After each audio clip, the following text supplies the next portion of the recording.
السلام علیکم ورحمۃ اللہ وبرکاتہ۔ بسم اللہ الرحمن الرحیم، الحمد للہ رب العالمین والصلاة والسلام علی رسولہ الکریم محمد وعلی آلہ واصحابہ اجمعین، اما بعد۔ اعوذ باللہ من الشیطان الرجیم، بسم اللہ الرحمن الرحیم۔ وَإِن مِّنْ أَهْلِ الْكِتَابِ إِلَّا لَيُؤْمِنَنَّ بِهِ قَبْلَ مَوْتِهِ وَيَوْمَ الْقِيَامَةِ يَكُونُ عَلَيْهِمْ شَهِيدًا۔ وقال الله تبارك وتعالى وَإِنَّهُ لَعِلْمٌ لِلسَّاعَةِ فَلَا تَمْتَرُنَّ بِهَا وَاتَّبِعُونِ هَذَا صِرَاطٌ مُسْتَقِيمٌ وَلَا يَصُدَّنَّكُمُ الشَّيْطَانُ إِنَّهُ لَكُمْ عَدُوٌّ مُبِينٌ۔ جمعیت اہل حدیث اورنگ آباد کے ذمہ داران، اورنگ آباد کی اس مبارک مسجد توحید کے ذمہ داران، اورنگ آباد اور مضافات سے آئے ہوئے ہمارے احباب، بزرگان دین، نوجوانان ملت اسلامیہ اور چھوٹے چھوٹے بچوں، موضوع اگر دیکھا جائے تو اس کا بہت گہرا تعلق اورنگ آباد سے بھی ہے، اور اس مناسبت سے اورنگ آباد کی سرزمین پر اس موضوع کا میرے لیے منتخب کیا جانا یقیناً باہر کا ہونے کی حیثیت سے ایک چیلنج بھی ہے، لیکن دینی دلائل اور قرآن و سنت کے رجحانات، قرآن و سنت کے نصوص کی بنیاد پر آپ کے سامنے تھوڑی بہت باتیں بیان کرنے اور وضاحت کرنے کی کوشش کروں گا۔ موضوع جیسا کہ وضاحت کی گئی، عیسیٰ اور مہدی علیہم السلام سے متعلق قرآن و سنت میں وارد بشارتیں اور شکیل بن حنیف کا فتنہ۔ شکیل بن حنیف کا فتنہ یہ موضوع کا اور آج کے خطاب کے عنوان کا اہم پہلو ہے۔ میں بشارتوں پر تمہید میں تھوڑی بہت گفتگو کر کے اصل موضوع کی جانب منتقل ہوں گا، اور معذرت چاہوں گا کہ میرا جو وقت ہے صحت کی خرابی کی وجہ سے شاید وہ وقت مکمل نہ کر سکوں، لیکن کوشش یہ کروں گا کہ رب کائنات کی نصرت و توفیق سے موضوع کی مکمل وضاحت کی جا سکے۔ اللہ رب العالمین ہم کو حق کو قبول کرنے کی توفیق عطا فرمائے، مختلف انداز کے شبہات میں مبتلا ہو کر کے اپنے ایمان کو تباہ کرنے اور برباد کرنے سے بچنے کی توفیق عطا فرمائے، اور موجودہ دور جو فتنوں کا دور ہے، جس میں ایک جاہل اٹھ کر کے دجالیت کا دعویٰ کر کے، جھوٹی نبوت کا دعویٰ کر کے، ایسی باتوں کا دعویٰ کر کے جو باتیں نہ عقلی لحاظ سے معقول ہو سکتی ہیں نہ دینی لحاظ سے معقول ہو سکتی ہیں، یہ بڑی بدقسمتی ہے کہ ایسے لوگ اٹھیں اور دعویٰ کریں، اور دعویٰ کرنے کے بعد ہمارے بعض لوگ بہک کر کے دین کی کمزوری، عقیدے کی کمزوری، دین اسلام کے تعلیمات کی کمزوری، دین سے دوری کے نتیجے میں ان کے اوپر ایمان لے آئیں اور غلط انداز کے عقائد میں بہک کر کے اپنے اسلام و ایمان کو تباہ و برباد کر دیں۔ اب سے کئی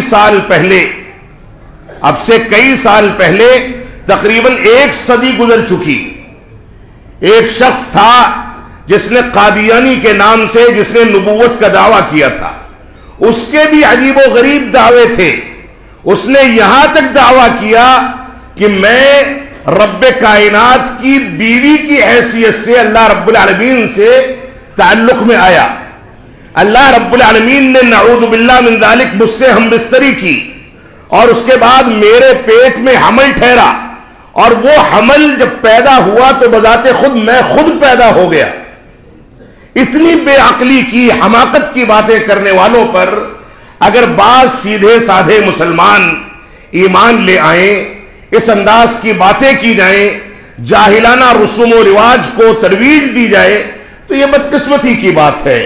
رب کائنات کا فضل و کرم ہے کہ آج کے دور میں علماء کرام کی ایک بڑی تعداد ہماری مسجدوں میں، ہمارے محلوں میں، ہمارے علاقوں میں موجود ہے.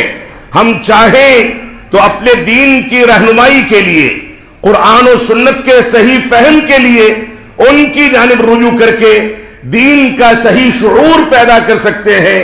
لیکن بدقسمتی یہ ہے کہ ہمارا مرجع و مصدر وہ ہوتا ہے جو بذات خود نہ عالم ہے، نہ قرآن و سنت کی زبان کو سمجھتا ہے، نہ قرآن کے اصول تفسیر سے واقف ہے، نہ اصول حدیث سے واقف ہے، نہ وہ یہ جانتا ہے کہ اس کا استاذ کون ہے، اس نے کس سے علم لیا. اس کے باوجود ہماری عوام اس کی دیوانگی میں، اس کی چمک دمک میں اور قیمتی سے قیمتی کیمرے لگا کر کے جو پوزز ان کے شوٹ کیے جاتے ہیں، چھوٹے چھوٹے ویڈیوز بنا کر کے لوگوں کو گمراہ کرنے کا بندوبست کیا جاتا ہے. یہ صورتحال اختیار کر کے ہم نے علماء سے دوری اختیار کر لی، اپنے ایمان میں کمزوری واقع کر لی، اور دین سے دور ہونے اور دین کو حقیقی مراجع و مصادر سے اور علماء کرام سے حاصل نہ کرنے کے نتیجے میں اتنی دور کی گمراہی میں چلے جائیں کہ اس طرح کے جب فتنے آتے ہیں تو ہم سمجھ نہیں پاتے کہ اس فتنے کا پس منظر کیا ہے، اس کا مقصد کیا ہے، کون لوگ ان فتنوں کو اٹھاتے ہیں، کس طریقے سے لوگوں کو گمراہ کیا جاتا ہے، کون سے اسالیب اختیار کر کے لوگوں کو بے وقوف بنایا جاتا ہے، کون سی حماقتوں کا دعویٰ کر کے ہماری عقلوں پر پردہ ڈال دیا جاتا ہے کہ یہ تو جو بھی کہیں وہ سب کا سب صحیح ہے اور وہی در حقیقت اصل دین ہے. یہ ہمارے دور کا سب سے بڑا المیہ ہے. ہماری ذمہ داری یہ ہے کہ علماء سے مراجع و مصادر کی بنیاد پر، منہج سلف کی بنیاد پر قرآنی نصوص اور احادیث صحیحہ کے نصوص کے ذریعے سے صحیح انداز سے دین کی ترجمانی حاصل کریں اور اس کے مطابق زندگی گزاریں. اگر ہم نے ایسا نہیں کیا تو معاف فرمائیں گے ہم کامیاب نہیں ہو سکتے. تو یہ فتنہ شکیل بن حنیف ہو، یا اس سے پہلے قادیانیت کا فتنہ، یا اسی بر صغیر میں اٹھنے والے بے شمار فتنے جو مختلف مراحل کے اندر اٹھتے رہے اور آتے رہے جاتے رہے. کہیں امرتسری رحمت اللہ علیہ نے اس کو نیست و نابود کیا، کہیں دوسرے علماء اہل حدیث نے اس کا سامنا کر کے دندانے شکن جواب دے کر کے فتنوں کو دبا دیا. کہیں کوئی صورتحال اختیار کی گئی، کہیں کوئی صورتحال اختیار کی گئی، بے شمار صورتیں اختیار کی گئی. لیکن علماء نے ہر دور میں ان فتنوں کا سچائی کے ساتھ سامنا کیا. اور ایک بات جو اسی موضوع سے متعلق شیخ الاسلام علامہ ثناء اللہ امرتسری رحمت اللہ علیہ کا ایک مناظرہ ہے، اس کا ذکر کر کے میں اصل موضوع پر آؤں گا. شیخ الاسلام علامہ ثناء اللہ امرتسری رحمت اللہ علیہ کے آگے کچھ عیسائیوں نے چیلنج کر دیا، مختلف مسلم علماء کو چیلنج کیا گیا. جنوبی ہندوستان کے کسی علاقے میں یہ چیلنج کیا گیا کہ ہم جو سوال کر رہے ہیں اس سوال کا جواب دینے میں اگر کوئی بھی مسلمان عالم دین سامنے آ سکے تو ہمارا چیلنج ہے کہ آ کر کے اس کا جواب دے. کسی کے پاس اس کا جواب نہیں ہوگا. اور حقیقت یہ تھی کہ علماء گھبرا گئے، اس کا جواب بن نہیں پڑتا تھا. دلائل کی روشنی میں عیسائیوں کو مطمئن نہیں کیا جا سکتا تھا. حاضر جوابی کی، عقل کے استعمال کی ضرورت تھی، انہی کے دلائل سے ان کے اوپر تردید کرنے کی ضرورت تھی. شیخ الاسلام علامہ ثناء اللہ امرتسری رحمت اللہ علیہ نے عیسائیوں کے اس مناظرے کو قبول کیا، اس چیلنج کو قبول کیا. بڑے مجمع میں جا کر کے کھڑے ہوئے، سوال پوچھا گیا.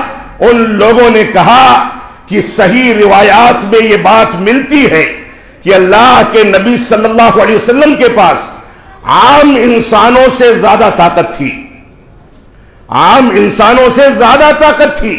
بعض روایات میں ملتا ہے کہ 10 مردوں یا 10 خواتین کے برابر آپ کو جسمانی قوت دی گئی تھی. یہ رب کائنات کا انعام تھا جو نبی آخر الزماں کے اوپر رب کائنات نے فرمایا تھا. تو ان لوگوں نے اعتراض یہ کیا کہ آپ بتائیں. بہت سارے اعتراضات کا جواب ہے. ایک ہی مناظرے کے اندر بہت سارے شبہات کو زائل کر دیا گیا. ان لوگوں نے اعتراض یہ کیا کہ آپ یہ بتائیں کہ عائشہ صدیقہ رضی اللہ تعالی عنہا جب رخصت ہو کر کے رسول اکرم صلی اللہ علیہ وسلم کے عقد میں گئیں تو ایسی صورت میں ایک 9 سال کی بچی کے اندر اتنی قوت کیسے پیدا ہوئی کہ وہ 10 مردوں کی طاقت رکھنے والے محمد الرسول اللہ صلی اللہ علیہ وسلم کی طاقت کو ہم بستری کے وقت برداشت کر سکے. بڑا احمقانہ سوال تھا. مسلمانوں کے جذبات کے ساتھ کھلواڑ تھا. غلط انداز کی گفتگو تھی. غلط انداز کا اتہام تھا. تو شیخ الاسلام علامہ ثناء اللہ امرتسری رحمت اللہ علیہ نے فرمایا کہ ہاں ہمارا اعتقاد ہے, ہماری احادیث میں اس بات کی صراحت ملتی ہے کہ رخصتی کے وقت اما عائشہ صدیقہ رضی اللہ تعالیٰ کی عمر 9 برس تھی, اور عربوں میں 9 برس کی بچیاں بالغ ہو جاتی ہیں. آج بھی بالغ ہو جاتی ہیں, پہلے بھی بالغ ہو جایا کرتی تھی. اور وہ رب کائنات جس نے اس شادی کو سازگار بنایا, جب اس کی مرضی موجود ہے تو ایسی صورت میں عمر کے فرق سے ہم کو کوئی فرق نہیں پڑتا. ہماری عقل میں آئے نہ آئے, جو چیز پاکیزہ طریقے پر دین اسلام کے اصول پر فطری طریقے پر انجام دے دی گئی, اس چیز پر ہم پورا یقین رکھتے ہیں. تو فرمایا کہ میں تمہارے اس سوال کا جواب تمہارے ایک عقیدے سے دینا چاہتا ہوں. میرے جواب سے پہلے میرے سوال کا جواب دو. فرمایا یہ بتاؤ کہ عیسیٰ علیہ السلام تمہاری نظر میں کیا ہیں؟ ان لوگوں نے کہا عیسیٰ اللہ کے بیٹے ہیں.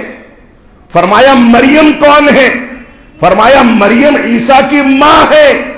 فرمایا اللہ رب العالمین عیسیٰ کے باپ, مریم علیہ السلام عیسیٰ کی ماں. فرمایا تمہارے اعتقاد کے مطابق مریم کی حیثیت علیہ السلام کی کیسی حیثیت ہے طاقت اور قوت کے لحاظ سے؟ فرمایا ایک انسان تھی, عام انسانوں جیسی قوت تھی, طاقت تھی. فرمایا تمہاری کتابوں کے مطابق یہ بتاؤ کہ اللہ رب العالمین کی طاقت کا کیا اندازہ ہے؟ اللہ رب العالمین کی طاقت کیا ہے؟ فرمایا کہ رب کائنات کی طاقت تو لامحدود ہے, اس کی طاقت کا اندازہ نہیں کیا جا سکتا. تو کہنے لگے جب لامحدود طاقت کو تمہارے اعتقاد کے مطابق ایک محدود طاقت والی خاتون برداشت کر سکتی ہے اور عیسیٰ علیہ السلام کی ولادت ہو سکتی ہے, تو ایک محدود طاقت کو کم طاقت والی خاتون کیوں نہیں برداشت کر سکتی؟ یہ ہے عقلی جواب اور مسکت اور بالکل خاموش کر دینے والا جواب جس کو کہا جاتا ہے. تو عیسائیت میں اس انداز کے فتنے ہمیشہ اٹھتے رہے, اور عیسائیت کے نام پر اس انداز کے فتنے مسلمانوں کے درمیان بھی ہمیشہ اٹھتے رہے.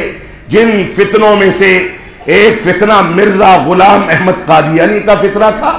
اس نے پہلے عیسیٰ مسیح ہونے کا دعویٰ کیا, مہدی ہونے کا دعویٰ کیا, کرشنا ہونے کا دعویٰ کیا, ہندوؤں کے بھگوان ہونے کا دعویٰ کیا, اور اخیر میں یہ دعویٰ کیا کہ میں نبی ہوں اور اللہ رب العالمین نے مجھ کو مبعوث فرمایا.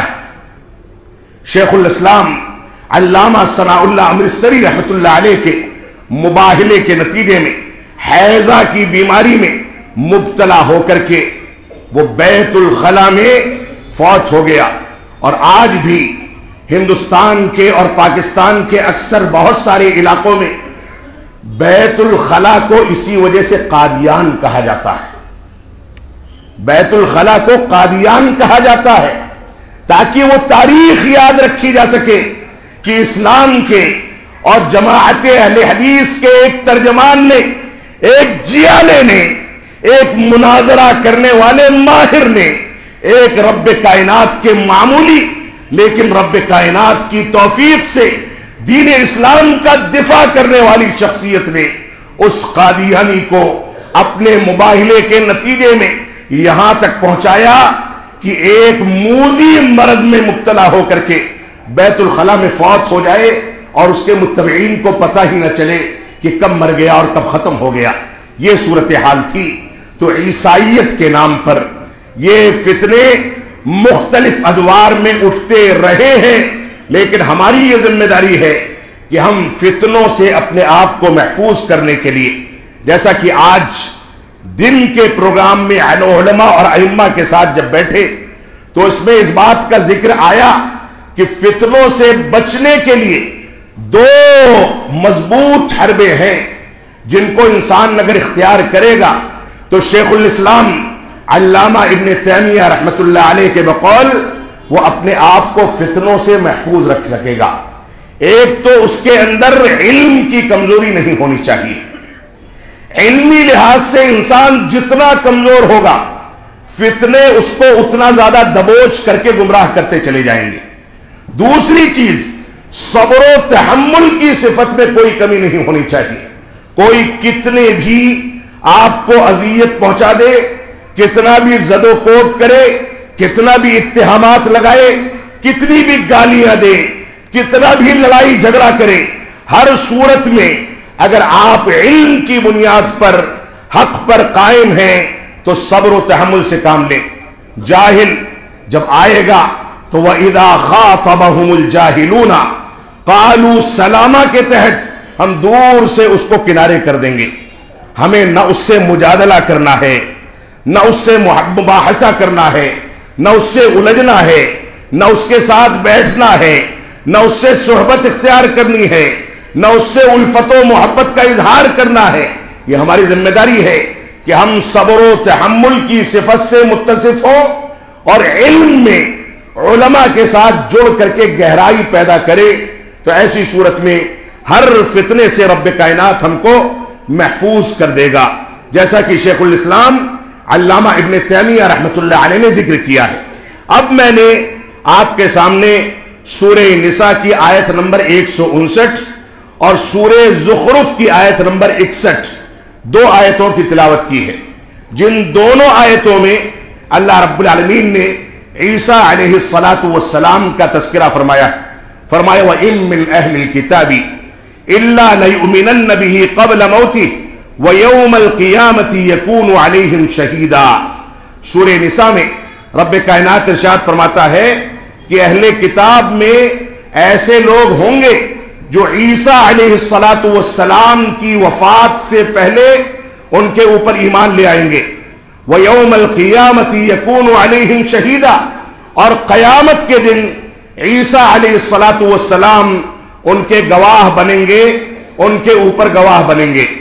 لیکن یہ ایمان قابل اعتماد نہیں ہوگا، کیونکہ عیسیٰ علیہ السلام کا نزول جب ہوگا تو آپ اپنی شریعت لے کر کے نازل نہیں ہوں گے، بلکہ رسول اکرم صلی اللہ علیہ وسلم کی شریعت لے کر کے نازل ہوں گے. اور اسی وجہ سے بعض روایات میں ملتا ہے کہ جب منارے بیضا پر ان کا نزول ہوگا، جس کی صفت آگے بعض روایات میں آنی ہے، جب نزول ہوگا اور مہدی علیہ السلام جو کہ عیسیٰ علیہ السلام کی شخصیت سے مختلف شخصیت ہے، دونوں ایک نہیں ہیں بلکہ دونوں الگ الگ ہیں، دونوں کی شخصیت مختلف ہے، دونوں کی صفتیں الگ ہیں، دونوں کی علامتیں الگ ہیں، دونوں سے متعلق قرآن و سنت میں مستقل بشارتیں ذکر کی گئی ہیں، اور قرب قیامت کے بارے میں ان کے بارے میں علامات کبریٰ کا تذکرہ کیا گیا ہے. تو عیسیٰ علیہ السلام جب نازل ہوں گے اور مہدی علیہ السلام مصلی پر بڑھ چکے ہوں گے تو مہدی علیہ السلام ان سے کہیں گے کہ آپ تشریف لائیں، امامت فرمائیں. تو وہ کہیں گے کہ نہیں، تم بڑھو، امامت کرو، طریقے محمدی پر نماز پڑھاؤ، رسول اکرم صلی اللہ علیہ وسلم کے طریقے پر لوگوں کی امامت کرو. یہ الفاظ ہیں بعض روایات کے.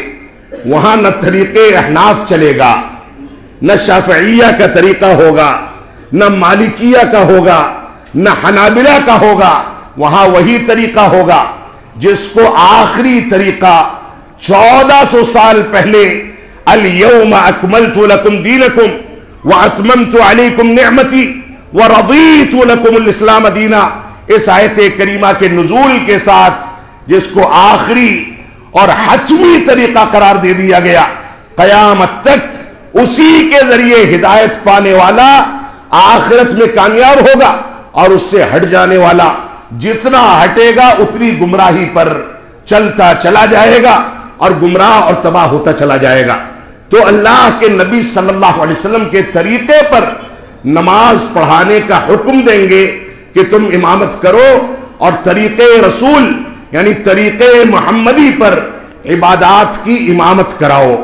اس کے بعد دوسری آیت جو میں نے آپ کے سامنے پیش کی ہے، اس میں بلکہ اس آیت کریمہ میں اگر مفسرین کی تفسیر میں آپ جائیں گے تو یہاں پر دو صیغے استعمال کیے گئے ہیں. إِلَّا لَيُؤْمِنَنَّ بِهِ قَبْلَ مَوْتِهِ، بِهِ کا صیغہ اور قبل موتہ کا صیغہ، ان دونوں کے بارے میں مفسرین کا اتفاق ہے کہ یہ دونوں کے دونوں صیغے، دونوں ضمائر عیسیٰ علیہ السلام کی جانب لوٹتے ہیں.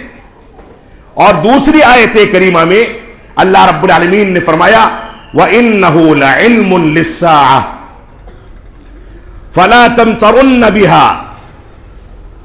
عیسیٰ علیہ السلام بلا شبہ قیامت کی نشانیوں میں سے ایک نشانی ہے. اس میں کوئی شک و شبہ کی گنجائش نہیں ہے کہ عیسیٰ علیہ السلام قیامت کی بڑی علامتوں میں سے ایک علامت ہیں. قرب قیامت میں ان کا نزول ہوگا. اللہ رب العالمین نے ان کو موت نہیں دی تھی، ایسے ہی آسمان پر اٹھا لیا تھا. نازل ہوں گے، اپنے مشن کی تکمیل کریں گے، اس کے بعد ان کی وفات ہوگی اور مہدی علیہ السلام ان کا جنازہ پڑھائیں گے. یہ بعض روایات سے اس کا بھی ثبوت ملتا ہے. تو فرمایا وَإِنَّهُ لَعِلْمٌ لِلسَّاعَةِ، عیسیٰ علیہ السلام بلا شبہ قیامت کی ایک علامت ہے. فَلَا تَمْتَرُنَّ بِهَا، اے لوگوں اس کے بارے میں شبہات میں نہ پڑ جانا. کوئی شخص یہ دعویٰ کرے کہ میں عیسیٰ بھی ہوں مہدی بھی ہوں، اور حدیث میں بیان کردہ کوئی بھی علامت اس کے اندر موجود نہ ہو، فاسق و فاجر ہے، لوگوں کے ساتھ لڑائی جھگڑا کرتا ہے، زد و کوب کرتا ہے، لوگوں کا سامنا کرنے سے ڈرتا ہے، ایسی علامتیں ہیں جو علامتیں جاہلوں کے یہاں اور کفار و مشرکین کے یہاں پائی جاتی تھی، اس کے باوجود اس کو عیسیٰ اور مہدی کہا جائے، یہ جہالت کی انتہا ہے. تو فرمایا عیسیٰ علیہ السلام کا نزول یہ قیامت کی بڑی علامتوں میں سے ایک علامت ہے. اس کے بارے میں شک و شبہ میں نہ پڑ جاؤ اور میری اتباع کرو. ھذا صراط مستقیم، یہ بالکل سیدھا راستہ ہے. وَلَا يَصُدَّنَّكُمُ الشَّيْطَانُ، دیکھیے قرآن مجید کی تعبیر کو دیکھیں. قرآن مجید کیسے ایک جانب ایک چیز کی خبر دے رہا ہے اور دوسری جانب ان تمام کے تمام خدشات کو باقاعدہ تردید کر کے ان کو ملیمیٹ کر رہا ہے جو خدشات آگے آنے والے دور میں پیدا ہو سکتے ہیں. فرمایا وَلَا يَصُدَّنَّكُمُ الشَّيْطَانُ، شیطان تم کو ان چیزوں سے روک نہ پائے، ان نقائد پر یقین کرنے سے روک نہ پائے. اِنَّهُ لَكُمْ عَدُوٌّ مُبِينٌ، یہ شیطان تمہارا کھلا دشمن ہے. عیسیٰ علیہ السلام کا نزول قیامت کی علامتوں میں سے، اور رب کائنات نے وارننگ دے دی کہ عیسیٰ علیہ السلام کے بارے میں کوئی اس طرح کا دعویٰ کرے تو شیطان کے بہکاوے میں آ کر کے، جو شیطان تمہارا کھلا دشمن ہے اس کے بہکاوے میں آ کر کے اپنے عقیدے اور اپنے منہج کو تباہ مت کرنا، اپنے ایمان کو ضائع نہ کرنا. یہاں شیطان رجیم سے دور رہنے کا رب کائنات نے حکم دے دیا. اسی طریقے سے عیسیٰ اور مہدی علیہ السلام کے بارے میں جو بشارتیں صحیح احادیث کے اندر وارد ہوئی ہیں، جن احادیث کی تعداد تقریباً 40 کے قریب ہے، تقریباً 40 کے قریب ہے، جن میں سے بہت ساری حدیثیں ایسی ہیں جو صحیح بخاری اور صحیح مسلم کی شرط پر صحیح ہیں، ورنہ عام طور سے سندن ساری روایتیں صحیح ہیں جو 35-40 کے قریب ہیں، ان کے اندر مختلف انداز کی علامتوں کا، مختلف انداز کی بشارتوں کا تذکرہ کیا گیا۔ ابو ہریرہ رضی اللہ تعالیٰ عنہ فرماتے ہیں والذی نفسی بیدہ لیوشکن ان ینزل فیکم ابن مریم، فرمایا کہ اللہ کے نبی صلی اللہ علیہ وسلم کا فرمان ہے کہ اس ذات کی قسم جس کے ہاتھ میں میری جان ہے، ان قریب تم میں عیسیٰ علیہ السلام نازل ہوں گے عادل حاکم بن کر کے، انصاف پسند حاکم بن کر کے، اور اس کے بعد کہتے ہیں کہ فَيَكْسِرُ الصَّلِيبِ، وہ صلیب کو توڑیں گے۔ عیسائیوں کی علامت جو صلیب ہے، جو کراس کا نشان ہے، اس کو توڑ کر کے ضائع کر دیں گے۔ اور اس کے بعد فرمایا وَيَقْتُلُ الْخِنْزِيرِ، عیسائیوں نے خنزیر کو اپنے لیے حلال اور مقدس جو بنا لیا ہے، اس خنزیر کو قتل کر دیں گے۔ اور اس کے بعد کہا وَيَضَعُ الْحَرْبِ، جنگ کو ختم کر دیا جائے گا۔ جب آئیں گے تو جنگ اور جہاد کو ختم کر دیا جائے گا۔ وَيَفِيضُ الْمَالِ، اور مال اتنا زیادہ بڑھ جائے گا کہ اس کو قبول کرنے والا کوئی نہیں ہوگا، یعنی فقراء اس دنیا سے مفقود ہو جائیں گے۔ علامتیں آپ سنتے رہیں اور موجودہ دور پر تطبیق دے کر کے اس کو سمجھتے رہیں کہ یہ جھوٹے کذاب و دجال کتنے سچے ہیں۔ اس کے بعد فرمایا کہ مال اتنا زیادہ بڑھ جائے گا کہ کوئی قبول کرنے والا نہیں ہوگا، حتی تکون السجدہ الواحدہ خیرا من الدنیا وما فیہا، وہ دور ایسا دور ہوگا، اتنا زیادہ فتنے ہوں گے کہ ایک سجدہ کر لینا دنیا وما فیہا سے کہیں زیادہ بہتر ہوگا۔ ابھی تو رب کائنات کی توفیق سے ہم قیام اللیل کا اہتمام بھی کر سکتے ہیں، سنت رواتب کا اہتمام بھی کر سکتے ہیں، نوافل کا اہتمام بھی کر سکتے ہیں، قرآن و سنت کی تلاوت بھی کر سکتے ہیں، نمازوں کا قیام بھی کر سکتے ہیں، مسجدوں کی تعمیر بھی کر سکتے ہیں، جمع ہو کر کے قال اللہ اور قال الرسول کی صداؤں کو سن بھی سکتے ہیں، لیکن وہ دور اتنا زیادہ فتنوں کا دور ہوگا کہ صرف ایک سجدہ دنیا وما فیہا سے کہیں زیادہ بہتر ہوگا۔ یہ بھی ایک علامت ہے، ایک بشارت ہے۔ اور اس کے بعد فرمایا ثم یقول ابو ہریرہ رضی اللہ تعالیٰ عنہ اس روایت میں فرماتے ہیں آگے راوی حدیث اقرؤوا ان شئتم، اگر چاہو تو رب کائنات کی اس آیت کی تلاوت کر لو وَإِن مِّنْ أَهْلِ الْكِتَابِ إِلَّا لَيُؤْمِنَنَّ بِهِ قَبْلَ مَوْتِهِ وَيَوْمَ الْقِيَامَةِ يَكُونُ عَلَيْهِمْ شَهِيدًا۔ یہ صحیح بخاری اور صحیح مسلم کی روایت ہے۔ اس روایت میں کیا کیا باتیں بتائی گئی اس کا اعادہ کر دینا مناسب سمجھتا ہوں۔ پہلی بات کہ انصاف پسند عدل کرنے والے حاکم بن کر کے عیسیٰ علیہ السلام نازل ہوں گے۔ آج کے دور میں دعویٰ کرنے والے کتنے انصاف پسند ہیں، کتنا زیادہ عدل کرتے ہیں، لوگوں کا کتنا سامنا کرتے ہیں، کون سا تقوی اور پرہیزگاری ہے، ان علامتوں میں سے کون سی علامت ظاہر ہو گئی، آپ خود فیصلہ کر لیں۔ تو فرمایا پہلی بات یہ ہے کہ انصاف پسند اور عدل و انصاف کرنے والے حاکم بن کر کے نازل ہوں گے۔ صلیب کو توڑ دیں گے۔ کس نے صلیب کو توڑا ہے آپ خود اس بات کا جائزہ لے لیں۔ خنزیر کو قتل کریں گے، کتنے خنزیر قتل کر دیے گئے آپ خود اس بات کا جائزہ لے لیں۔ جنگ کو ختم کر دیں گے، یعنی کوئی کافر اور ذمی نہیں رہے گا۔ جنگ کو ختم کر دیں گے یعنی کوئی ذمی، یعنی ٹیکس دے کر کے مسلمانوں کی حکومت کے تحت زندگی گزارنے والا کوئی ذمی یا کوئی کافر نہیں رہے گا، بلکہ سارے کے سارے لوگ مسلمان ہو چکے ہوں گے۔ جیسا کہ محدثین نے اس ٹکڑے کی تفسیر اور شرح میں اس بات کا تذکرہ کیا ہے۔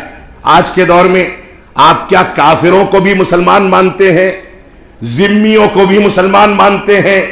آج کے دور میں چاہے اللہ رب العالمین کے انکاری ہوں، رسول اکرم صلی اللہ علیہ وسلم کو گالیاں دینے والے ہوں، اور ساری کی ساری آفتیں مصیبتیں مسلمان دنوں رات جھیل رہا ہو، یہ تو توہین ہے عیسیٰ علیہ السلام اور مہدی علیہ السلام کی، کہ ان کے نازل ہونے کا دعویٰ کرنے والا زندگی گزار رہا ہے، اور اس کے باوجود دنیا میں ہمارے پیارے حبیب جناب محمد الرسول اللہ صلی اللہ علیہ وسلم کا کارٹون بنانے والے کارٹون بنانے میں کامیاب ہو جاتے ہیں، اسلام کا مذاق اڑانے والے مذاق اڑانے میں کامیاب ہو جاتے ہیں، اسلام کی دھجیاں اڑانے والے، اسلام کا ٹھٹھا اڑانے والے ہر چیز میں کامیاب ہوتے ہیں، اس کے باوجود ہماری مسجدیں منہدم کر دی جاتی ہیں۔ یہ توہین ہے عیسیٰ علیہ السلام کی، اور یہ توہین ہے مہدی علیہ السلام کی۔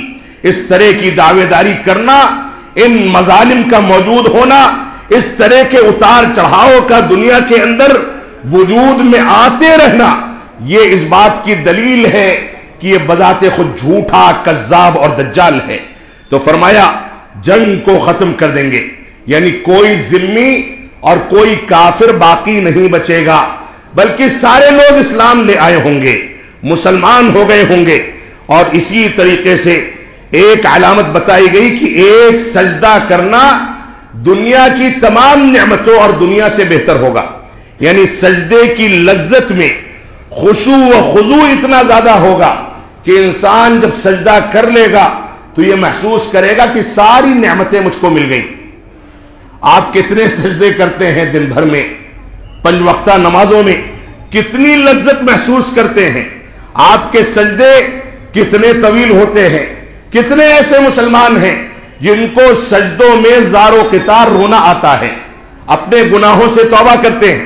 کتنے ایسے مسلمان ہیں جن کے سجدوں کے اندر خشوع و خضوع ہوتا ہے؟ آپ خود اس بات کا جائزہ لیں اور اس طرح کے فتنوں کا جواب بذات خود اپنے دل کے اندر داخل ہو کر کے تلاش کریں۔ تو یہ 4-5 چیزیں ہیں جو اس روایت کے اندر ذکر کی گئیں۔ اسی طریقے سے ایک روایت ہے جس میں رسول اکرم صلی اللہ علیہ وسلم نے ارشاد فرمایا، صحیح مسلم کی روایت ہے، میں انہی الفاظ کا ذکر کروں گا جو الفاظ محل شاہد ہیں۔ اللہ کے نبی صلی اللہ علیہ وسلم نے ایک طویل حدیث کے اندر دجال کا تذکرہ فرمایا۔ جو لوگ عیسیٰ اور مہدی کا دعویٰ کرتے ہیں یہ دجال صفت کے لحاظ سے تو ہو سکتے ہیں، لیکن عیسیٰ اور مہدی نہیں ہو سکتے۔ ان کی دجالیت، جھوٹا پن، کذابیت، دین اسلام کا کھلواڑ، عیسیٰ اور مہدی کا مذاق اور ان لوگوں کی توہین اس بات کی دلیل ہے کہ یہ دجالیت کی صفتوں کو اپنانے والے لوگ ہیں۔ ایسے لوگ ہیں جن کو 1 منٹ کے لیے بھی اس دنیا کے اندر اپنے افکار کی ترویج کا حق حاصل نہیں ہے۔ تو اللہ کے نبی صلی اللہ علیہ وسلم نے صحیح مسلم کی اس روایت کے اندر دجال کا تذکرہ فرمایا، اور اس کے بعد فرمایا، یہاں تک پہنچے آپ، فرمایا فَبَيْنَمَا هُوَ كَذَلِكَ، یہ ایسے ہی یہ علامتیں ظاہر ہوں گی، اذ بعث اللہ المسیح ابن مریم، یہاں تک کہ اللہ رب العالمین عیسیٰ ابن مریم علیہ السلام کو بھیجے گا، نازل فرمائے گا، عند المنارۃ البیضاء شرقی دمشق، فرمایا دمشق جو ملک ہے اس کے ایک مشرقی جہت میں واقع ایک مسجد کے سفید مینار پر نازل فرمائے گا، ایک مسجد کے سفید مینار پر نازل فرمائے گا، بین محرودتین واضعا کفیہ علی اجنحۃ ملکین، اور عیسیٰ علیہ السلام کیسے نازل ہوں گے؟ فرمایا کہ اپنے دونوں کندھوں کو 2 فرشتوں کے سہارے لے کر کے نازل ہوں گے، 2 فرشتے ہوں گے ان کا سہارا لے کر کے نازل ہوں گے، جب اپنے سر کو نیچے کریں گے تب، اور جب سر کو اوپر کریں گے تب، سر سے، سر کے بالوں سے ایسے ہی پسینہ جھڑے گا جیسے موتیاں برس رہی ہوں۔ یہ ایک علامت ہے۔ یہ کون سے منارے بیضا پر نازل ہوا ہے؟ جو دعویٰ کیا ہے دہلی کی لکشمی نگر کے اپنے علاقوں کے بعض مزدوروں کے درمیان بیٹھ کر کے اور وہاں کا دعویٰ کہ وہاں ایک مسجد کا مینار جو ہے سفید رنگ کا ہے، یہاں دمشق کہا جا رہا ہے، میں حکومت سے گزارش کروں گا کہ دہلی کا نام بدل کر کے دمشق رکھ دیا جائے، نعوذ باللہ من ذالک، یہ جھوٹا دعویٰ ہے۔ تو فرمایا کہ دمشق کے منارے پر جو کہ سفید منارہ ہوگا اس پر نازل ہوں گے، دو فرشتوں کا سہارا لے کر کے نازل ہوں گے، سر کو نیچے کریں گے، اوپر کریں گے تو پسینہ موتیوں کے مانند جھڑے گا۔ اس روایت میں جن چیزوں کا ذکر کر دیا گیا اس کی بھی تفصیل میں بیان کر دوں۔ پہلی بات کہ دمشق کی جامع مسجد کے مشرقی مینارے پر، یعنی مسجد کا جو مشرقی مینارہ ہوگا اس پر اتریں گے، ایک علامت۔ دوسری بات بتائی گئی کہ اپنے دونوں ہاتھوں کو فرشتوں کے کندھوں پر رکھ کر کے نازل ہوں گے۔ یہ کون سے کذابوں کے کندھے پر رکھ کر کے نازل ہوا ہے، کون سے دجالوں کے کندھوں پر رکھ کر کے نازل ہوا ہے، یہ جواب وہی دے گا۔ کون سا فرشتہ آیا، کون سے موتیوں کے مانند پسینہ اس کے بال سے جھڑا، یہ ساری کی ساری جھوٹی اور لوگوں کو گمراہ کرنے والی باتیں ہیں۔ تو اپنے دونوں ہاتھوں کو فرشتوں کے کندھے پر رکھے ہوئے ہوں گے۔ تیسری علامت بتائی گئی کہ جب سر کو جھکائیں گے تو بوندیں ٹپکیں گی، اور جب سر کو اٹھائیں گے تو ایسی صورت میں موتی کے مانند قطرے نکلیں گے۔ یہ چند علامتیں اس روایت کے اندر رسول اکرم صلی اللہ علیہ وسلم نے ذکر فرمائی ہیں، جو صحیح مسلم کی روایت ہے، جو اصح الکتب بعد کتاب اللہ، یعنی صحیح بخاری کے بعد سب سے زیادہ عظیم ترین اور سب سے زیادہ صحیح ترین کتاب ہے، جس کی روایتوں پر کسی انداز کا شبہ کرنے کی گنجائش موجود نہیں ہے۔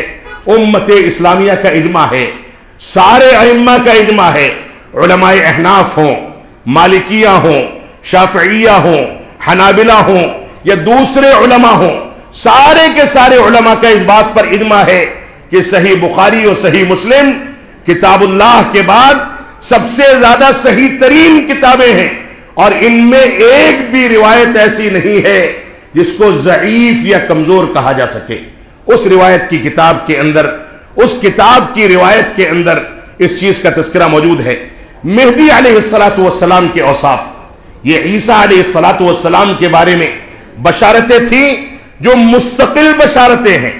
اب مہدی علیہ السلام جو عیسیٰ علیہ السلام سے مختلف شخصیت کے حامل ہیں، دوسری شخصیت ہے، دونوں ایک نہیں ہیں بلکہ دونوں مختلف ہیں۔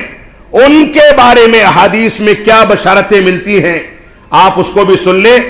مہدی علیہ السلام کے اوصاف میں یہ اللہ کے ولی ہیں، نبی نہیں ہیں۔ یہ اللہ کے ولی ہیں، نبی نہیں ہیں، اگرچہ لوگوں نے اس میں اختلاف کیا ہے لیکن راجح قول یہی ہے۔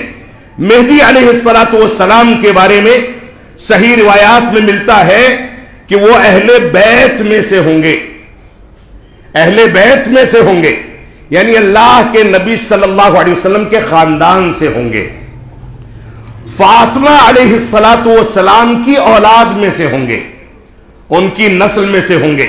اور میں سمجھتا ہوں کہ اللہ کے نبی صلی اللہ علیہ وسلم کے آل بیت میں یا فاطمہ علیہ السلام کی اولاد میں کوئی شخص دنیا میں ایسا نہیں ہو سکتا، اتنا احمق نہیں ہو سکتا کہ وہ جھوٹا دعویٰ کرے، بلکہ وہ جب آئیں گے تو حقیقت میں ہوں گے۔ تو مہدی علیہ السلام اہل بیت میں سے ہوں گے، فاطمہ علیہ السلام کی اولاد میں سے ہوں گے، حسن رضی اللہ تعالیٰ عنہ کی نسل میں سے ہوں گے۔ اور شیعہ حضرات اس کے بارے میں مختلف انداز کا عقیدہ رکھتے ہیں۔ یہاں اس بات کی صراحت کر دوں کہ مسلمانوں میں 3 انداز کے عقائد موجود ہیں، 3 انداز کے عقائد موجود ہیں۔ ایک عقیدہ ہے اہل سنت والجماعت کا عقیدہ، جو قرآن و سنت اور فہم صحابہ پر مبنی ہے۔ جو علامتیں اور بشارتیں قرآن و سنت میں وارد ہوئی ہیں انہی علامتوں پر اہل سنت والجماعت اعتقاد رکھتے ہیں، اسی پر یقین رکھتے ہیں۔ ایک گروہ یہ ہے جو حق پر قائم ہے۔ دوسرا گروہ کون سا ہے؟ جو مہدی علیہ السلام کا سرے سے انکار کرتا ہے، سرے سے انکار کرتا ہے اور یہ کہتا ہے کہ جس کے اندر بھی اصلاح اور دعوت و تبلیغ کی صفات پائی جائیں وہ مہدی ہو سکتا ہے. اور میں نام لوں گا تو بڑا کڑوا لگے گا، یہ اعتقاد ہے جماعت اسلامی اور اخوان المسلمین کا. وہ یہاں تک نام لے کر کے اپنی کتابوں میں کہتے ہیں کہ مودودی صاحب بھی مہدی کے درجے پر فائز ہو سکتے ہیں کیونکہ انہوں نے اصلاح کا کام کیا ہے. یہ ان لوگوں کا اعتقاد ہے. اور تیسرا وہ گروہ ہے جو رافضہ اور شیعوں کا گروہ ہے، جو اسلام سے خارج ہے، جو صحابہ کو گالی دیتا ہے، جو قرآن مجید کو ناقص قرار دیتا ہے، جو اسلامی عقائد کا انکار کرتا ہے، جو صحابہ کرام کے اوپر تنقیدیں کرتا ہے، جو اما عائشہ صدیقہ رضی اللہ عنہا پر یہ کہتا ہے کہ ان پر زنا کا جو اتہام لگایا گیا وہ بالکل صحیح تھا، براءت کی آیتیں ان کے بارے میں نازل نہیں ہوئی ہیں. آپ ان کے مفسر قمی کو اٹھا کر کے دیکھیں، اس کی کتاب کے اندر ان چیزوں کی صراحت موجود ہے. اور ان کا ایک عالم جزائری یہاں تک کہتا ہے کہ جس نبی نے ابو بکر صدیق جیسے شخص کو اپنا ساتھی قرار دیا ہم اس نبی کی نبوت کا انکار کرتے ہیں، اور اس نبی کو جس اللہ نے اپنا نبی بنایا، جس نبی نے ابو بکر صدیق جیسے شخص کو اپنا ساتھی بنایا یا اپنا خلیفہ بنایا، ہم اس اللہ کا بھی انکار کرتے ہیں. نعوذ باللہ من ذالک. یہ عبارتیں ان کی کتابوں میں موجود ہیں. تو شیعوں کا ایک عقیدہ ہے. یہ تین انداز کے عقائد ہیں جن کو ہم سامنے رکھیں تاکہ موضوع ہمارے سامنے واضح ہو سکے. تو مہدی علیہ السلام کے جو اوصاف یا بشارتیں ملتی ہیں صحیح حدیث میں، پہلی بات یہ کہ وہ اہل بیت میں سے ہوں گے، فاطمہ رضی اللہ عنہ کی اولاد میں سے ہوں گے، اور حسن رضی اللہ عنہ کی نسل میں سے ہوں گے. یہ تین طرح کی باتیں یہاں موجود ہیں. علامہ ابن القیم رحمت اللہ علیہ فرماتے ہیں، کہتے ہیں کہ کیونکہ حسن رضی اللہ تعالیٰ عنہ نے خلافت سے دستبرداری اختیار کر کے مسلمانوں کے دو گروہوں میں آپس میں صلح کرائی تھی، اس وجہ سے اللہ رب العالمین نے مہدی علیہ السلام کے ذریعے ان کی اولاد میں خلافت کو مقدر کر دیا. یعنی مہدی علیہ السلام ان کی نسل سے آئیں گے تاکہ خلافت کی دستبرداری جو 1400 برس پہلے کی گئی اس کا انعام رب کائنات مہدی علیہ السلام کی شکل میں قرب قیامت میں مسلمانوں کو دے سکے. یہ علامہ ابن القیم رحمت اللہ علیہ کا موقف ہے. اسی طریقے سے مہدی علیہ السلام کے بارے میں جو بشارتیں ملتی ہیں کہ ان کا نام رسول اکرم صلی اللہ علیہ وسلم کے نام پر ہوگا، ان کے والد کا نام رسول اکرم صلی اللہ علیہ وسلم کے والد کے نام پر ہوگا. یعنی مہدی علیہ السلام محمد بن عبداللہ کے نام سے موسوم ہوں گے.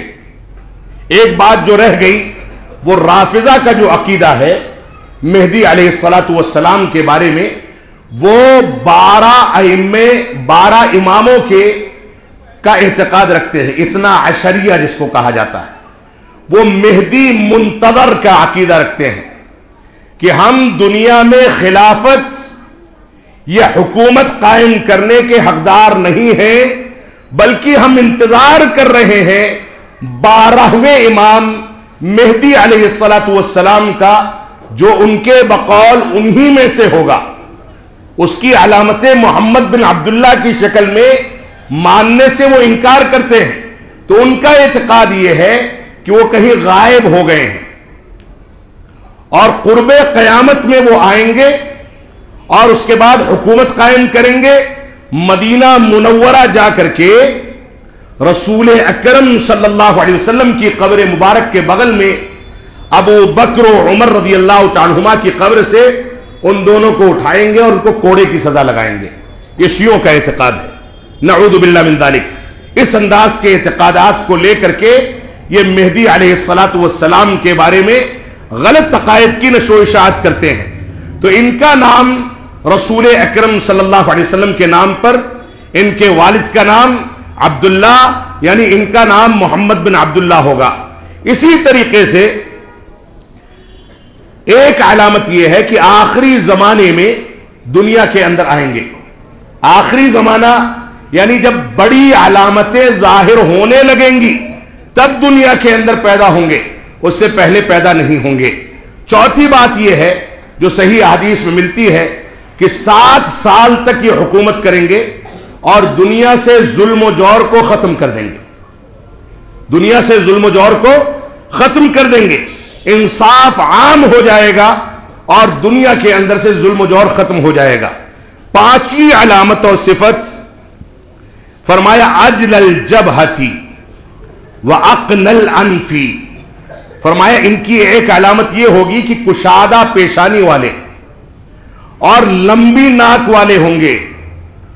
کوئی پلاسٹک سرجری کر کے ناک کو لمبی کرانا چاہے اس علامت سے مطابقت اختیار کرنے کے لیے تو چاہے کسی اسپتال میں خرچ کرے، لمبی ناک ان کی ایک علامت ہے، اور چوڑی پیشانی یہ بھی ان کی ایک علامت ہے جو پلاسٹک سرجری سے بھی نہیں ہو سکتی۔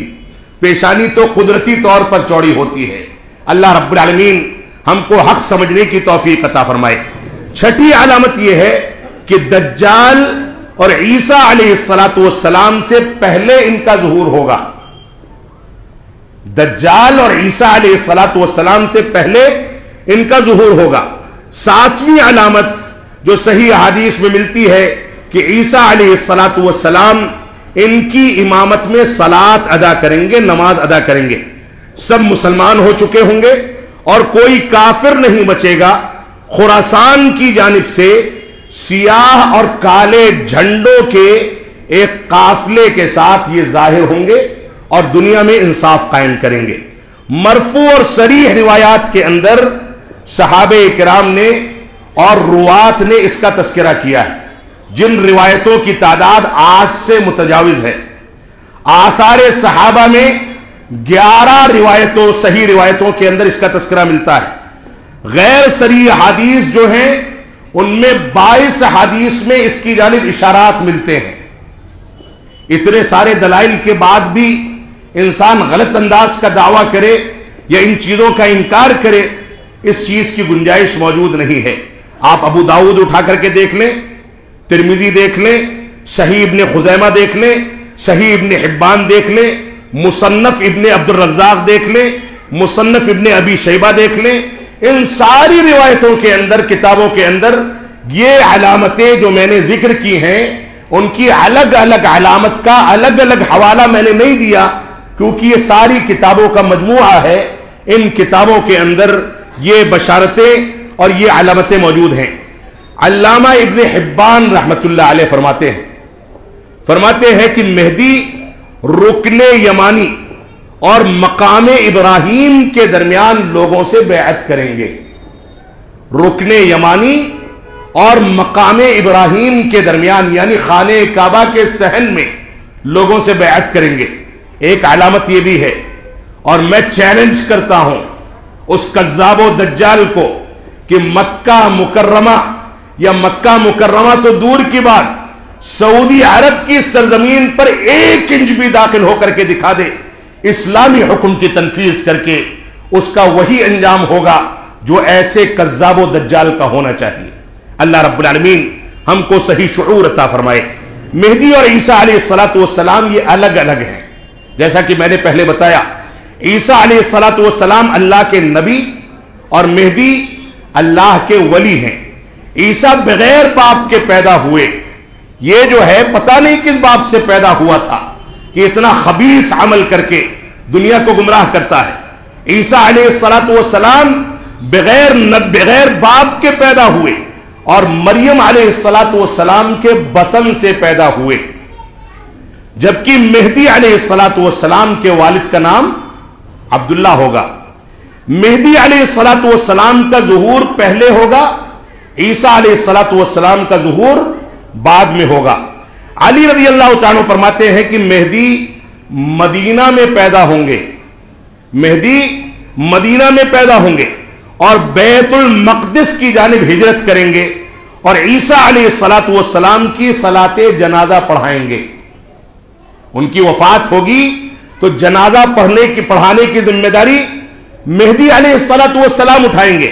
اور امام مہدی دمشق کی مسجد میں مصلی پر بڑھیں گے، تب عیسیٰ علیہ السلام اس کے مشرقی منارے بیضاء پر نازل ہوں گے اور اس کے بعد وہ ان کی امامت میں نماز ادا کریں گے. آپ ایک حوالہ اور دیکھ لیں انجیل متی کا، عیسائیوں کی کتاب انجیل متی کا ایک حوالہ 24ویں درس کے اندر وہ کہتے ہیں کہ عیسیٰ علیہ السلام نے فرمایا کوئی تم کو گمراہ نہ کر دے، بہت سارے لوگ میرے نام سے موسوم ہو کر کے آئیں گے، یہ دعویٰ کریں گے کہ میں عیسیٰ ہوں اور کہیں گے کہ میں مسیح ہوں، اور بہت سارے لوگوں کو گمراہ کریں گے، کوئی اس سے دھوکے میں نہ پڑے. بہت سے جھوٹے نبی اٹھ کھڑے ہوں گے اور وہ عیسیٰ ہونے کا دعویٰ کریں گے. یہ انجیل متی کے 24ویں درس اور باب کے اندر یہ عبارت موجود ہے. اب عیسائیوں کے عقیدے کے مطابق بھی اور مسلمانوں کے عقیدے کے مطابق بھی یہ جھوٹا اور کذاب ہے. اللہ رب العالمین ایسے شخص سے ہم کو نجات عطا فرمائے. یہ دعویٰ مرزا غلام احمد قادیانی نے بھی کیا تھا، جیسا کہ میں نے آپ کو بتایا میں مہدی ہوں. پہلے کیا کہا؟ میں مہدی ہوں. اس کے بعد کہا میں عیسیٰ بھی ہوں. پھر اس کے بعد دعویٰ کیا کہ میں کرشن مہاجن ہوں، ہندوؤں کا بھگوان ہوں، تاکہ ہندوؤں کے مال کو بھی سمیٹ سکے. پھر اس کے بعد دعویٰ کیا کہ میں آریوں کا، جو آریہ ہوتے ہیں ہندو قوم کا ایک طبقہ ہے، کہا کہ میں آریوں کا بادشاہ ہوں. اس کے بعد یہ دعویٰ کیا کہ میں حجر اسود ہوں. پھر یہ دعویٰ کیا کہ میں بیت اللہ بھی ہوں، خانہ کعبہ بھی ہوں. اس کے بعد دعویٰ کیا کہ میں حاملہ بھی ہوں اور میں مولود بھی ہوں. ہنسی آتی ہے ایسے احمقانہ دعویٰ کرنے والوں پر. میں حاملہ بھی ہوں اور میں مولود بھی ہوں، یعنی حمل خود مجھ کو ٹھہرا اور بذات خود اپنے حمل سے میں خود ہی پیدا ہو گیا. نعوذ باللہ من ذالک. اس انداز کے دعوے کرنے والے یہ حماقت والے لوگ ہیں. اللہ رب العالمین ہم کو ان لوگوں سے محفوظ رہنے کی توفیق عطا فرمائے. اب میں آپ کے سامنے اختصار کے ساتھ شکیل بن حنیف کے فتنے کے بارے میں چند نکات مزید ذکر کر کے اپنے خطاب کو ختم کروں گا. پہلی بات تو یہ ہے کہ عیسیٰ اور مہدی مستقل شخصیت ہے، دونوں ایک نہیں ہیں. دہلی کا منارہ یا دہلی کی مسجد جہاں سے اس نے عیسیٰ ہونے کا یا مہدی ہونے کا دعویٰ کیا، اس کے سفید مینارے پر اس نے نزول کا دعویٰ کیا ہے. جبکہ حقیقت یہ ہے کہ بہار کے کسی علاقے میں اپنے باپ کے نطفے کے ذریعے اپنے ماں کے رحم میں ٹھہرا اور اس کے بعد وہاں پیدائش ہوئی ہے، اب یہاں نازل ہو رہا ہے. نعوذ باللہ من ذالک.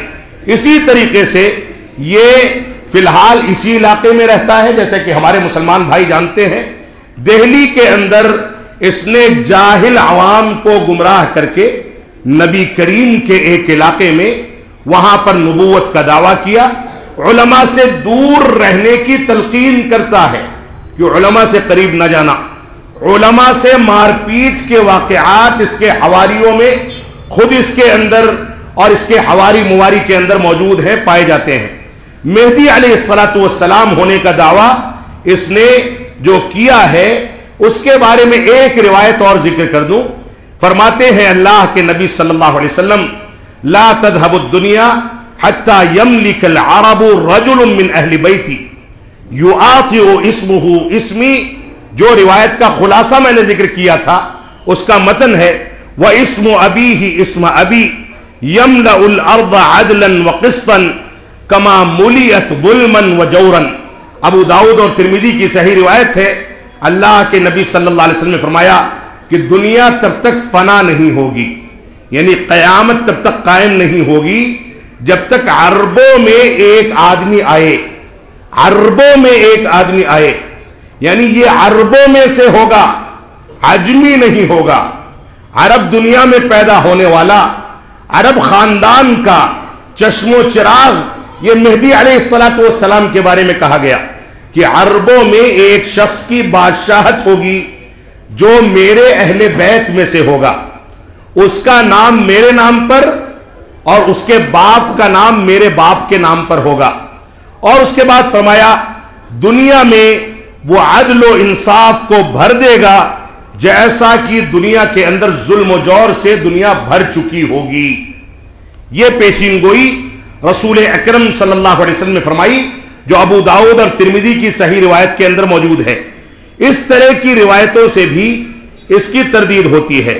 اور عیسیٰ علیہ السلام کے بارے میں آپ کے سامنے بہت ساری چیزیں بیان کر دی گئی۔ آپ دیکھیں رسول اکرم صلی اللہ علیہ وسلم کا فرمان ہے، لا تقوم الساعہ حتی یبعث دجالون کذابون کلہم یزعم انہ رسول اللہ۔ اللہ کے نبی صلی اللہ علیہ وسلم کا فرمان ہے، صحیح بخاری کی روایت ہے کہ قیامت اس وقت تک قائم نہیں ہوگی جب تک 30 کے قریب دجال اور کذاب پیدا نہ ہو جائیں۔ 30 کے قریب دجال اور کذاب پیدا نہ ہو جائیں، ان میں سے ہر ایک یہ دعویٰ کرے گا کہ وہ اللہ کا نبی اور رسول ہے۔ یہ انہی دجالوں اور کذابوں میں سے ایک شخص ہے جس نے آج کے دور میں اس بات کا دعویٰ کیا ہے۔ اللہ رب العالمین ہم کو ایسے باطل افکار سے بچنے اور دور رہنے کی توفیق عطا فرمائے۔ رب کائنات ہم کو توفیق عطا فرمائے کہ ہم قرآن و سنت کے مطابق زندگی گزاریں۔ بعض روایات میں ملتا ہے کہ عدل و انصاف کے قائم ہونے کی مثالیں یہاں تک ہوں گی کہ ایک نہر پر شیر اور چیتا اور گائے جن کا وہ شیر شکار کرتا ہے، وہ جانور دونوں کے دونوں، درندہ بھی اور وہ جانور جو اس کا شکار ہو سکتا ہے، یہ دونوں کے دونوں جانور ایک تالاب میں پانی پئیں گے۔ شیر کے اندر ہمت نہیں ہوگی کہ اس پر حملہ کر دے۔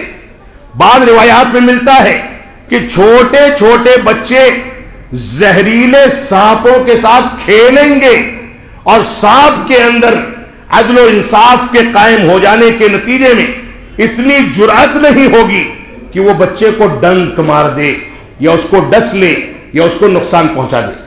یہ علامتیں صحیح روایتوں کے اندر موجود ہیں۔ اللہ رب العالمین ہم کو توفیق عطا فرمائے کہ ان بشارتوں کو سامنے رکھتے ہوئے ہم اس انداز کے کذاب و دجال کے بارے میں حتمی فیصلہ کر کے نئی نسلوں کو اس کے فتنے سے محفوظ کر سکیں۔ رب کائنات ہم کو توفیق عطا فرمائے کہ ہم قرآن و سنت کے اس حقیقی منظرنامے کو سامنے رکھیں جو صحیح احادیث یا قرآنی آیات کے اندر رب کائنات نے یا رسول اکرم صلی اللہ علیہ وسلم نے ذکر فرما دیا ہے۔ یہ نبوت کا دعویٰ کرنے والے یہ جھوٹے اور کذاب، چاہے مرزا غلام احمد قادیانی کے شکل میں ہو یا شکیل بن حنیف کی شکل میں، یہ سارے کے سارے جھوٹے ہیں، کذاب ہیں، دجال ہیں۔ اور ان لوگوں کو ایسے مناظرین کی ضرورت ہے جو امرتسری رحمت اللہ علیہ کی شکل میں اٹھیں اور دندانے شکن جواب دے کر کے ان سے مباہلہ کر کے ان کو تباہ و برباد کر دیں۔ اور آپ دیکھیں شیخ الاسلام علامہ ثناء اللہ امرتسری رحمت اللہ علیہ کے ان واقعات کو دیکھیں جو مرزا غلام احمد قادیانی کے ساتھ پیش آئے۔ ایک واقعہ عیسائیوں کے مناظرے کا میں نے آپ کے سامنے ذکر کیا، ایک واقعہ اور سن لیں، مرزا غلام احمد قادیانی کے ساتھ علامہ امرتسری رحمت اللہ علیہ کا مناظرہ ہوتا ہے۔ سوال کرتے ہیں کہ تو نبی ہے، اس بات کا دعویٰ کرتا ہے، دلیل تو پیش کر دے۔